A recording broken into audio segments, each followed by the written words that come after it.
Пасля таго, як у сераду з'явілася другая газета, я вырашыў уважліва за ёй сачыць. Я спрабаваў зрабіць больш здымкаў, але, здаецца, спроба зрабіць першы сапсавала камеру майго тэлефона. Я шукаю магчымасць, каб гэта выправіць. Паклаўшы другую начную газету на працоўны стол, я назіраю, ці не зменіцца яна.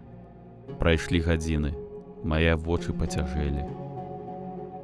Здавалася, знясіленне ўвайшло ў кожную клетачку майго цела, цяжкага, як свінец. Быў чацвер, 5 гадзін раніцы, калі я ўпершыню ўбачыў гэта. Ад чорных старонак падымаліся віркі чорнага дыму. Я нахіліўся бліжэй, закрыўшы нос і рот маскай для твару, каб не ўдыхаць гэты дым. Здавалася, чорная папера быццам сама дагарае, але агню не было.